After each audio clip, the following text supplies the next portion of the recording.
Right. Rollies. 16. Damn it. All right, Miss Claudia. Marry, fork, kill. Jason Momoa. Idris Fork? Elba. Henry Cavill. Ooh. It's the Kobayashi Maru of Marry, Fork, Kill. Wow. Okay. Let's see. Mary. I'll marry Henry. Why not? I think he would be a He's good very husband. sweet, and he's a nerd. And could you ever have him only once? I mean, sorry, honey.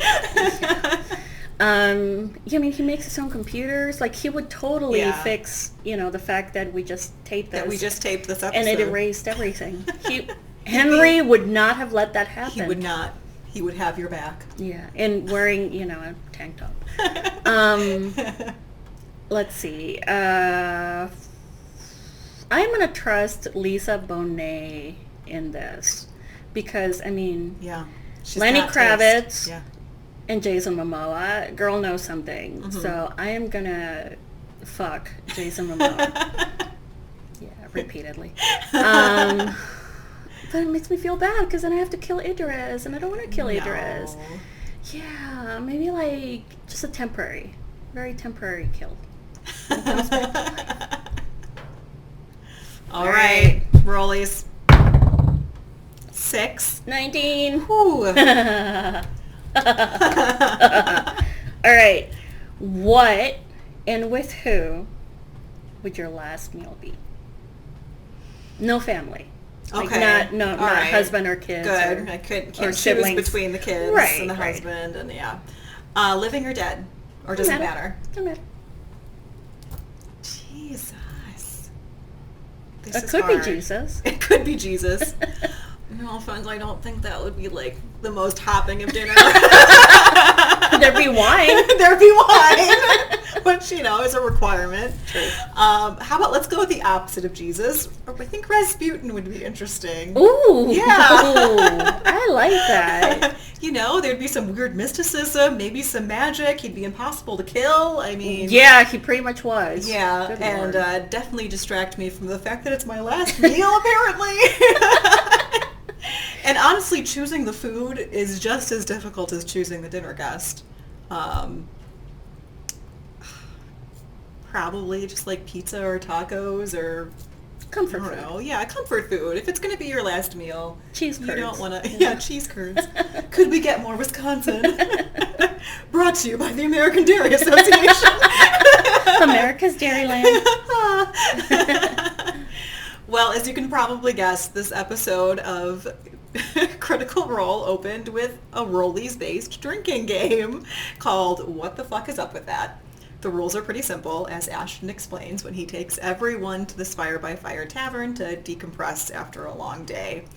According to Ashton, the rules are pretty damn simple. Just roll, and whoever gets the highest roll gets to ask the lowest person who rolled any question that they want, and they have to answer truthfully, and the question has to end with what the fuck is up with that? Yeah. And some really awesome backstory tidbits were revealed throughout this entire game. Yeah. Kudos to Taliesin for making, exposition time not be dull as dishwater. Yeah. Because it totally could have been. It could have been. But we learned so much stuff. We learned that, Imogen thinks her dad is better off without her. Heartbreaking. So heartbreaking. And that her powers just haven't always been there. They manifested randomly, which must have been super awkward. Yeah, can you imagine all of a sudden hearing everybody's thoughts? Everyone's thoughts around you. Yeah. No wonder Dad kind of shut them both off from the entire world. Yeah. So that has to be so hard. I'm sure, though, in the course of the game, they'll go back. Yeah, and, we'll find out more and hash about all that situation. Dad. What else? Ashton used to run with a gang or a group or adventuring party called the Nobodies, but he is the only one left in town. Suspiciously, what happened to everyone else, Ash? Yeah. It's Taliesin, so he's going to keep his information right here and, kind of and only toss a grain it of sand here and when there. it's the most devastating. Yeah. Respect. Yeah. Orem tells everybody about his mission to find a shot of Ratio, the anger. It seemed like unnecessarily closed-lipped, like totally opposite spectrum of Ashton's character. Yeah. But it seems like everyone already kind of knows what the deal is with Orem, so just spill, Orem, just spill. But come on, little man. It's all right. I'm sure there's a reason for him to be this closed-lipped, and it just hasn't come out quite yet. Fern, as we can figure out, is from the Feywild, but we don't know, why she's not in the Feywild, why she's here specifically. We just didn't get I mean, Letters much does detail. kind of ask her, like, why do you take things? Yeah. And it's not just for the thrill, which I kind of thought it was, but I guess she just likes to have things. Yeah, she just likes to collect things. A little bit of a hoarder, maybe? Yeah. I was a little bit disappointed by that. I felt like there were so many more interesting things you could have asked for right. than just that, but you can't win them all. Yeah. Well, speaking of Letters, he's two. He's terrible baby. Too. As a little toddler. And you don't learn much more than that, other than he would love to dream. They would love to dream. They would love to dream, yes. But there seems to be some kind of technological hiccup. Yeah, some kind of firewall. Yeah. Someone messed up the permissions there. The child control kind settings are still on. So it kind of glitches. When he's prompted. Another very interesting thing. Dorian, going back to fancy that. boy Dorian. Going back to that little throwaway line of, rich people are the worst. Anyway, he is somebody from a wealthy, noble family. He is second in line. And he kind of wanted to make his own way, kind of not live in that kind of gilded world. Gilded cage. Yes. And some difficulties seem like the relationship between him and his older brother seems to be a little bit fraught. Yeah. Seems like he's got a little bit of second child, syndrome, like my brother's the loved golden child and I'm just the spare. Yeah. He's got a little bit of Prince Harry syndrome. Well. Prince Harry. Maybe dodged a bullet. Difficult. Yeah, a little bit. Yeah, older siblings are the worst. Yeah, who seriously. Yeah, nobody does. As you can tell, we are youngest in our families. And Laudna, our girl, creepy girl, we found out that she's not a girl, not yet a woman. She's not dead, not She's quite... the Janet of Critical Role. Not a girl, not a robot. She is dead. She died. But she came back. She kind of came back, halfway back. She's a hollow one. Yeah. Which means that she doesn't have a soul? I think so. The original soul left the body or something right, like that. But she kind of retains reanimated memories. And her personality and she was taken to the Briarwoods by her parents, her and then parents. they all died, and she kind of woke up, and she was alone for a long time and made a friend to to keep her sane? Question mark. We don't know how that worked. A little bit. And she also hears a familiar voice to people who have watched Campaign 1. Her patron seems to be Dee, who is Delilah Briarwood. I love this. Delilah was a major big bad character from Campaign 1. And that bitch would not die. And she's back. Yeah, she's rooting around Laudna's head. That just can't be good. Yeah, that can't be good. And it seems like, because we had a little bit of time with Imogen and Laudna in their room after everyone retired for the night. And Imogen was kind of asking, have you ever gotten in trouble with Delilah for doing anything? And Laudna gives a soft no, no, but the threat seems very real.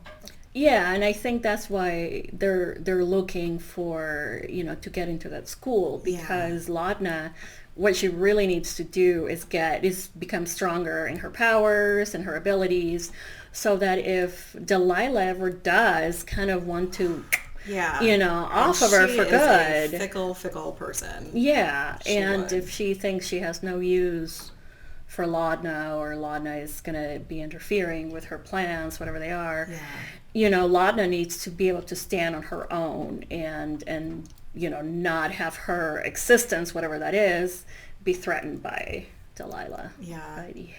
So good. It makes me look forward to the rest of the campaign so much. There's so much good interpersonal drama that they're like there is teeing up nicely. Chef's kiss. Well, the next morning the group goes to the Corsairs. They meet back up with Yash to kind of tell him that, yay, we killed Duggar, and by the way, are you sure you don't know anything about the broomstone? And Yash, still says no, but he says that they'll look into it a little bit. They do finally mention Estros. The great person. Yash, the great person that we know. By name. And Yash is a little bit weirded out by this. Like, why would Estros want to meet with us? Like, he tells them some of the rumors that have been going around about Estros. Yes. Things like he killed his former patron, Madame Prudage. He is this crazy recluse who's afraid of everyone, and that's why he doesn't leave his house.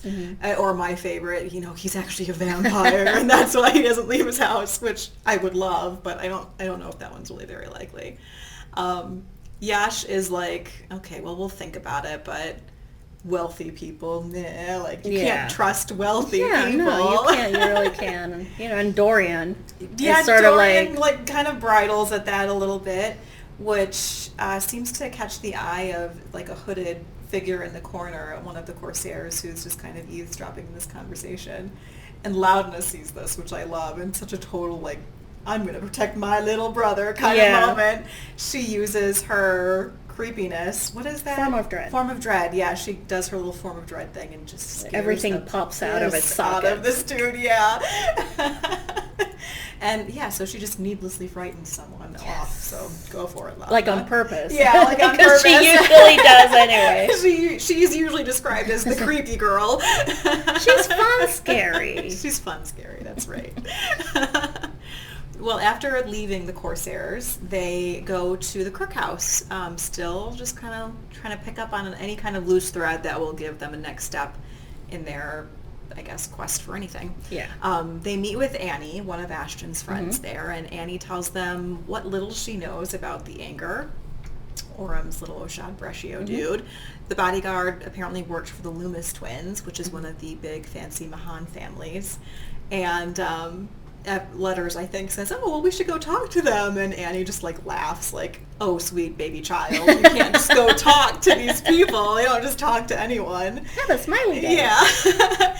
And Letters is like, but we've got a rich. And she points to point to Dorian, which of course gets Annie all up in arms, oh, great, you're some little rich boy musician. You don't actually know anything. So of course they have a big old music battle. Yes. Yeah, which was great. Robbie and his freaking rolls, though. Oh my gosh. He got 2 20s on the same roll because he had advantage. Yeah. So he rolled 1 natural 20 and they're like, well, roll again, see what happens. Yeah. He had another freaking natural 20. Yeah.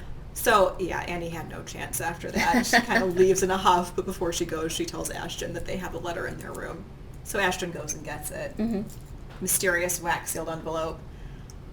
And he doesn't say what's in the letter. It drives me crazy. I love you, Taliesin. It's typical. Yeah. It's very on point for him. Yeah. But he's like, we have to go and see Effid. And if you remember, Effid is one of those people that Ashton had no desire whatsoever to meet with.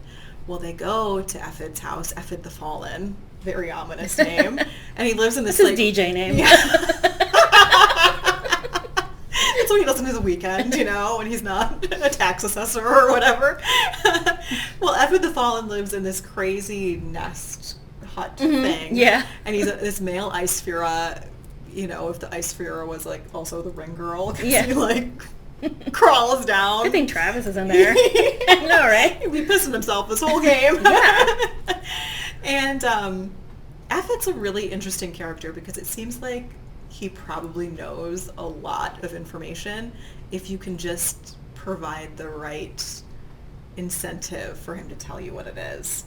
But he does say that he did see a courier go by, a very well-dressed courier, go into the Crook House with a message, which presumably is the thing that Ashton got. And, Imogen manages to persuade him to give her the letter so she can look at it, but he's already redacted it so much that I think she only gets like the initials at the bottom of the letter, so which is like gotta be so frustrating for everyone else at the table. Yeah. But I'm sure it'll work out in the end. After that, they go to Lord Esteros to, I guess, just kind of circle back, looking for what to do next. They do tell him that the Corsairs might be interested, but are suspicious. And funnily enough, Esteros doesn't seem bothered by their suspicion. Yeah. He's like, yeah, that makes sense. He is bothered by the rumor that he killed Madame Pradage, though. He's like, she was my best friend. I love her. And Taliesin, being on point, he calls bullshit on that and rolls an insight check and gets a whisper. Mm-hmm. And I want to know what that whisper was. Matthew Mercer, just tweet it to me. At Personally. Kelly, just tweet me. Knitters and critters. Knitters and critters. And then, of course, Ashton changes the subject after that. And he goes, oh, yeah, by the way, what about that Ashad Braccio person? And Esteros does confirm that Braccio was working for the Loomis twins. But new information from that was that the Loomis twins died in the attack. So the plot thickens there. Yeah. It does seem like Braccio is still, like, maybe in a magically induced coma or something to recover from his wounds. Yeah. I'm still sticking to my guns here. I want Braccio to be Travis's, like, actual character. It just seems like I had read somewhere that Travis wanted to join the campaign later, and the only reason I could think of him wanting to do that is maybe because he wanted to be a character that had a higher level than like the level 2 or 3 that everyone else came in. Okay, that makes sense. So like he's just waiting for them to get up to like level 5 or level 6 or whatever Braccio is, and then he'll rejoin the team. I'm probably wrong, but who knows? That's what I would do if I were writing the story. Sadly, I am not. Again, Matt, call me.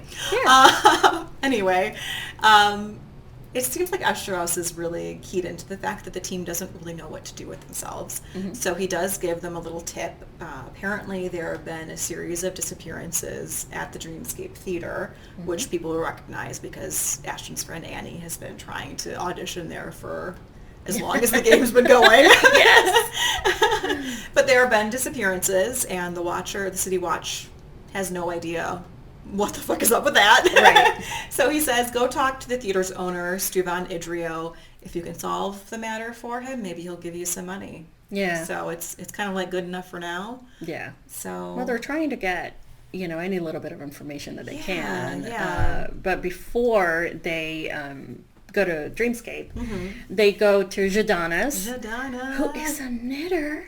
Hello. She's one of our people. She's one of us. And she's a knitter and a critter. Yes. And she made Loudna's sweater, which you have to make. You even have yellow. Yellow. It's yellow. I mean, it's the worst color choices that anyone could ever choose for Loudna. Good grief. That is not her palette. But if you made it, I'm sure there are people out there who that color palette would look good on. Oh yeah, absolutely. So they Orem finally, kind of tells them a little bit more of his backstory. So what happened was there was an attack on the leader of Zephyra. And the attack was unexpected and was over right away, but the assailants' bodies melted when they were killed. And, honestly, between bodies melting, bodies exploding, and all of that, the dry cleaning alone. The cleaning bill's a little high this season. And then it was a friend in Whitestone that told him that there had been another attack there. So I'm like, which friend in Whitestone? Right? What are these people up to? Yeah, we want to know. So then they go to the Dreamscape Theater, where they are greeted with the usual manner of disdain and you guys all smell. They all have that Caleb stank on them. Yeah, they're like, yeah, God, you guys are really weird. Until they reveal that they have a little bit of a coin. Dorian opens his purse. Total Pretty Woman moment. Big mistake. Huge.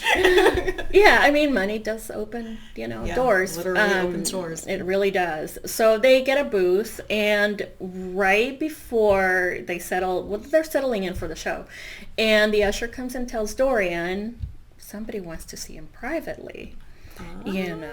Yeah, we don't know what's going on here. So Dorian is very reluctant, very nervous. Yeah.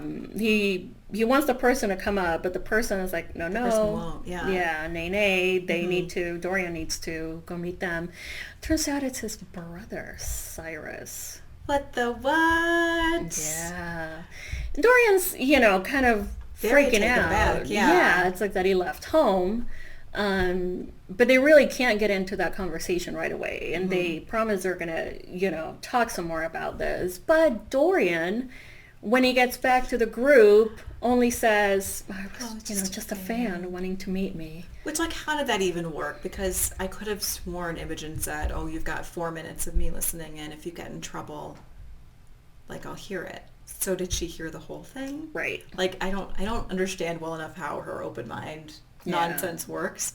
Or she's just waiting to grill him later. Yeah. And the way Orem was clutching that sending stone, I don't know if there's a way for you to hear what's going on through the sending stone if the other person hasn't already activated. Again, I don't know how all that magic works, but I feel like someone needs to be calling Dorian on his bullshit immediately. Yeah.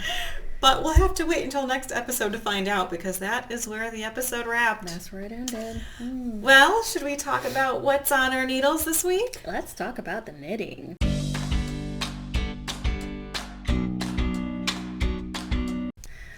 Okay, well, it's time to talk about the knitting, but first, would you like some... Always Withers. The best candy that anyone has ever come up with. Ever. Werther's. Not sponsored. Not sponsored, but call us. So this is the time of year where I sort of start to make a plan that I'll probably not follow, but I start to make plans about what I'm going to make next year. Yeah. I kind of look at my wardrobe. It's like, okay, what did I wear a lot? What am I getting rid of? What holes are there in my wardrobe? Yeah. So this is the Felix Cardigan. Love that. That I showed the Felix pullover a couple of episodes ago with the Lady Danbury yarn. Very quick knit, very super fast, super easy. And it's made with this, not Pikachu, Greta. I really thought it said Pikachu. I'm like, oh, it's yellow. I wonder how. Is that loud? Is that trademarked? Copyright infringement. This is Pachinko Yarn. And I love Pachinko Yarn for many reasons. First of all, their palette is really vibrant and beautiful. I love that yellow. And second of all, it's made in Peru, dyed in Peru, marketed in Peru, in Cusco. This wonderful lady, Dana, went to Peru, fell in love, decided to stay there. Yeah. And she has created this, company where, she gives full-time employment with benefits and everything to Native women. That's yeah. awesome. She gives them a fair living wage. Yeah. And the absolute queen of all the dyers is Santusa, who actually dyed this yarn. They tell you who specifically dyed. Even her name is badass. Yeah, it's like Santusa. And you'll That's see a pictures. lady you don't cross. No, she's not, because she knows everything. Santusa will be in full native, regalia, with the colorful skirts and the wool jackets and everything, and earbuds. Third world and first world unite. And she's known as a town gossip, so she knows everything. So no, you do not. We need a Real Housewives of Cusco immediately. Yes, we do. My next character is going to be Santusa. So this yellow, as you can tell, I absolutely love this color. And I do happen to have another sweater quantity. So you really could make the Loudness I sweater. could make the Loudness. I'm probably going to make the Loudness sweater. So if anyone has decided to make some kind of art of the Loudness sweater, because I can't draw to save my life, let me know. Yeah, tag us, please. Seriously, because I would love to bring your art to life. with yarn. Yeah. And that is definitely one of the things that I am planning on making. Every year I do my, make 9 Instagram, grid. Like, I pick 9 things. I maybe make 1 or 2. And then, my attention span of a gnat. It's like, ooh, look at that. Ooh, look at that. Make this instead. Yeah. Oh, yeah. Like, I don't think I have ever, in all the years that I've been knitting, actually made what I planned on making the entire year. It just doesn't happen. It's fine. Right? I mean, come on. So many fun things to make.